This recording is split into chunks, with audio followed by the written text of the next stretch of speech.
트럼프 대통령이 어느 날 관세라는 걸 한번 해볼까? 뭐 이렇게 해서 시작된 일이 아니라는 겁니다. 이 일은. 트럼프 대통령이 처음 관세라는 말을 입에 올리기 시작한 게 40년 전이에요. 관세를 부과하면 물가가 오른다. 트럼프 대통령 다 알고 있는 사실입니다. 그러면 알면서 왜 저러느냐? 어떻게 하려고 하느냐? 단번에 소비자에게 그대로 몰아닥치도록만 안 하면 된다. 두 번째, 관세 효과를 늘어뜨리고 시간이 지나서 통계에서 사라지기만을 기다린다. 라는 전략이라는 거죠.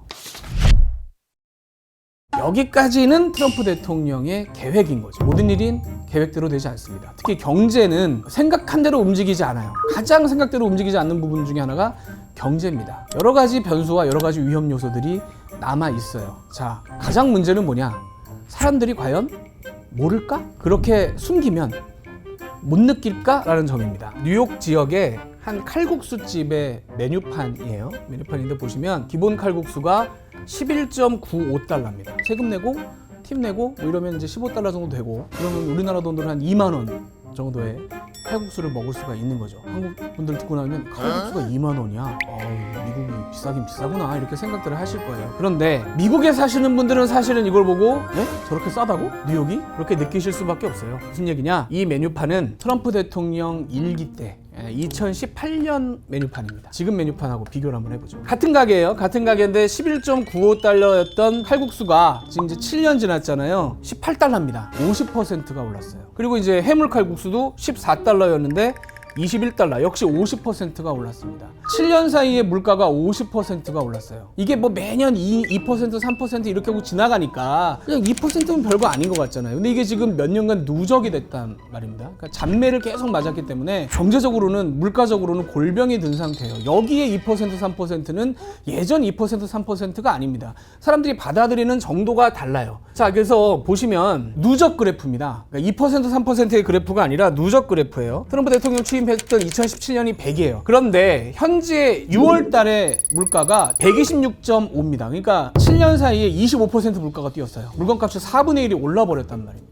이건 미국 평균인 거고, 지역에 따라서 특히 이런 뉴욕이나 뭐 LA나 이런 도시 지역은 이거보다 훨씬 많이 뛰었어요. 그러니까 이때 트럼프 대통령 일기 때는 거의 물가가 오르지 않았었습니다. 그때는 뭐 물가가 안 오르다가 오르는 거니까 부드럽게 넘어갈 수 있겠습니다만은, 지금은 사람들이 몇 년간 뛴 물가 때문에 정말 고통스러워하고 있는 상황이거든요. 미국에서 특히나 저도 깜짝깜짝 놀랄 정도로 예전 대비해서 물건값이 많이 올라서 이런 상황이라는 겁니다. 그러니까 가슴팍에 물이 차서 이렇게 노는 시절이 아니라 코 밑에까지 물이 차 왔어요. 여기서 1cm 올라오는 거하고 여기서 1cm 올라오는 건 전혀 의미가 다릅니다. 이게 올라와서 이게 코 위로 잠겨버리는 순간 정말 사람들을 미쳐버리는 거죠. 사람들의 인내심이 트럼프 대통령이 그 넓게 펴서 뿌린다고 하지만 아주 작은 그 한 순간에 인내심이 바닥이 나면서 난리가 날 수가 있다. 문제는 특히 이런 부분입니다. 예를 들자면 이번에 분석인데, 올해 기준으로 관세가 그대로 물가로 전이되면 한 집당 2,400달러의 추가 부담이 생깁니다. 우리나라 돈으로 300만 원 정도를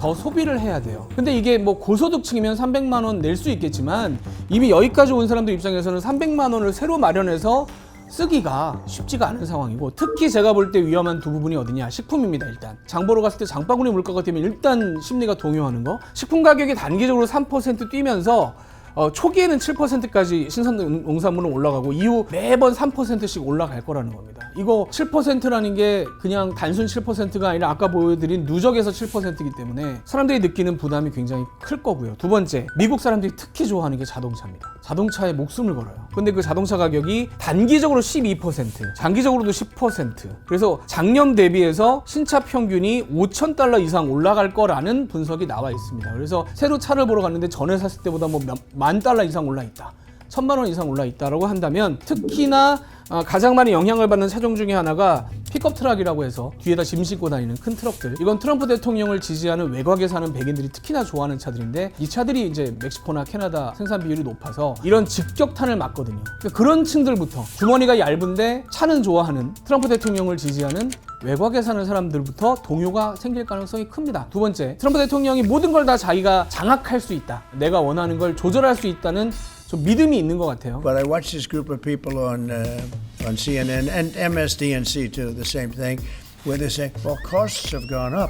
Costs haven't gone up, they've gone down. I'm telling you, the thing that's gone up is stock and success of our country. 그래서 기업들도 이렇게 눌러가면서 내가 원하는 대로 끌고 가겠다는 생각이 있습니다만은, 경제라는 게 그렇게 누구 한 사람의 뜻대로 움직이지 않는다 라는 게 문제입니다. 대표적으로 토마토, 별거 아니잖아요 사실? 안 먹으면 그만인 건데. 근데 그렇지가 않아요. 미국에서는 토마토로 참 음식을 많이 만듭니다. 피자, 파스타, 햄버거, 케찹 워낙 많이 써요. 근데 이 토마토의 70%가 멕시코산입니다. 그래서 트럼프 대통령이 과감하게 17% 관세를 때려버렸어요. 왜냐? 국내에서 토마토를 제일 많이 기르는 데가 플로리다입니다. 트럼프 대통령이 매 주말마다 가는 사랑하는 플로리다. 여기 농장주들이 멕시코 토마토 때문에 못 살겠다 라고 이제 항의를 한 거예요. 이게 거의 미국에서 재배하는 거의 3분의 1 가격이거든요. 그러니까 농장주들 입장에서는 화가 나죠. 그래서 이제 조치를 취해달라. 트럼프 대통령이 오케이 관세를 17% 때렸어요. 근데 이걸 때렸으면 국내에서 이제 기를 수 있어야 되는데 문제는 뭐냐? 이민 단속국이 농장들을 그렇게 습격을 합니다. 미국 사람들이 농장에서 일하는 거 별로 안 좋아할 거 아니에요. 그러니까 미국 농장에서 일하는 사람 중에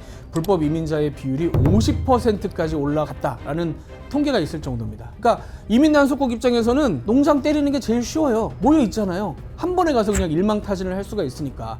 근데 이제 이걸 책임지는 국토안보부 장관이나 이걸 책임자 입장에서는 실적을 올리기 가장 쉬운 방법이 농장이에요. 이것 때문에 물가가 올라가고 뭐 토마토가 어쩌고 저쩌고 이거는 관심이 없는 거죠. 실제로 지금 플로리다에서 플로리다 농장들에 일하던 사람들이 사라지기 시작해서 단속이 되기도 했지만 겁이 나서 농장에 안 오고 뭐 도망가고 하면서 지금 플로리다 토마토 농장에서 토마토가 떨어져서 막 썩어가는데 수확을 못한다 라는 얘기가 나옵니다. 뭐 이걸 수확할 사람이 없으니까요. 그래서 농림부 장관은 나와서 농장을 습격하지 말아라고 얘기하지만 국토안보부 입장에서는 노다진데요. 왜 안 건드려요? 하죠. 그러니까 이게 트럼프 대통령이 모든 걸 컨트롤한다고 하지만 당장 정부 내에서도 이렇게 엇박자가 나는 겁니다. 이건 하나의 작은 예죠. 이거 말고 우리가 예측하지 못했던 생각하지 못했던 수많은 변수들이 작동을 할 겁니다. 그런 이벤트에서 뭔가 하나만 터져도 잘못 터져도 토마토 가격이 그래서 엉망이 돼서 피자 가게에서 피자 값을 올리는데 토마토 값만큼만 올릴까요? 뭐 딴 것도 올라간 거 해서 올리다 보면 그 피자를 먹는 다른 데서 일하는 사람들도 에이씨 그리고 또 가격을 올릴 수 있고 이게 어디서 트리거가 나올지 모른다는 거죠. 이 파월 의장이 괴로운 거예요. 그러니까 파월 의장은 무슨 생각이냐면 대통령과 측근들 생각 알겠어요. 물가 관세는 해야 되고 물가는 오를 거고 근데 우리가 조절할 수 있다고 주장하시는 거 알겠습니다. 근데 어떤 변수는 없는지 다른 상황은 안 생길지 저는 좀 봐야 되겠어요. 지금 당신들 말 믿고 금리 내렸다가 나중에 물가 치솟으면 역사책에 내 이름이 떡 적힐 건데 이런 바보 파월 당신 때문에 이렇게 문제가 생겼다고 적힐 건데 내가 어떻게 그걸 함부로 당신들 말만 믿고 사인을 해줄 수가 있겠어요. 좀 기다려 봅시다. 가을 지나고 겨울까지 난 봐야 되겠습니다라는 게 파월 의장의 생각인 거고 트럼프 대통령은 정말 답답하네. 좀 말 듣고 좀 내 말 믿고 하라니까라고 윽박을 지르는 상황입니다. While increased tariffs are pushing up prices in some categories of goods. Near-term measures of inflation expectations have moved up. Well, I'd love him to lower interest rates, but other than that, what can I tell you? 지켜보는 사람 입장에서는 파월 의장의 편을 들 수밖에 없어요. 트럼프 대통령의 계획 알겠습니다. 40년 동안 묵혀온 계획이에요.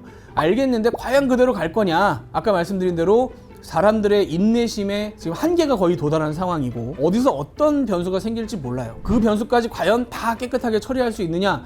장담할 수 없기 때문에 특히 올해 안에는 좀 더 상황을 길게 지켜보는 것이 모두에게 맞는 조건이 아닌가. 자, 여기서 또 하나의 명언이 등장합니다. 마이크 타이슨이 한 말이 있죠. 모든 사람은 계획을 가지고 있습니다. 턱에 한 대 맞기 전까지. 혹시나 턱에 한 대 맞으면 별이 보이면서 아무 생각이 없어진다 그래요.